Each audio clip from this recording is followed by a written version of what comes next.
Welcome back. Let's talk weather. Earlier today, we saw those isolated showers moving on through, and really north of that I-70 corridor is where we were seeing that, but still some kind of over those southern mountains. Even over the San Juans, we got that flash flood warning active earlier during kind of the mid-afternoon, and we're going to continue to see these isolated showers into tonight, but we're really tracking this deeper moisture that's moving on in to give us some thunderstorms tomorrow and carrying that even into Thursday.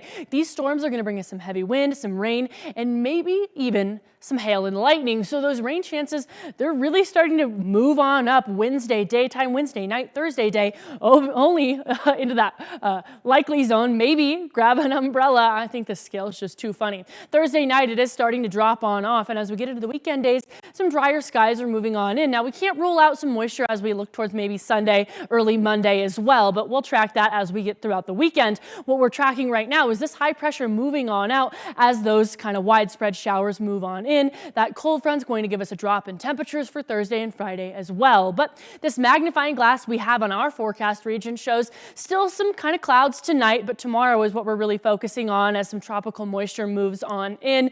We're going to see those down the I-70 corridor through the southernmost regions, even over in Gunnison Valley. Then as we look towards, well, a little bit more locally, we're only going to start to see some showers as we maybe look into the middle of the night through Wednesday and Thursday. Thursday afternoon and dinner time hours, we're also going to start to see those showers locally. In terms of accumulations, we're not quite sure yet, but in some of these red zones, we might see up to an inch of total rain accumulation. Even Thursday afternoon through that continental divide region, we're seeing some rain, but dinner time hours when we'll see that locally. Now, I do want to chat about that hail outlook I mentioned, because even as we look over towards that front range and even eastern border, tomorrow, 5% chance for hail. However, in our kind of future hail cast, we are seeing on Thursday, we'll start to see these little dots pop up. Just 1 second. We're going to start to see that maybe over some Carbondale areas as we look towards maybe Glenwood Springs as well. A little bit over Nucla. That's where we're going to see about pea-sized hail. But again, we'll track that as we get closer and closer to the date. Hail's just a little bit hard to watch out. Even over the Monument is when we're going to see some.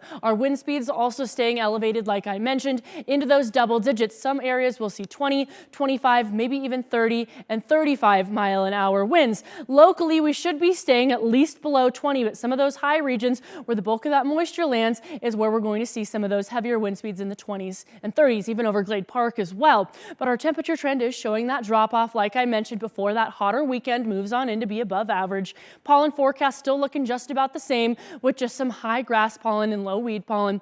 Now, our high temperatures earlier today, we almost hit those triple digits in Grand Junction. At least that's what we recorded at the station. The airport, though, we hit that 100-degree mark, and we're typically at 92, so a little bit warmer than what we're used to. But again, we're dropping off, and we'll see that in Discovery Auto Group's 7-day forecast.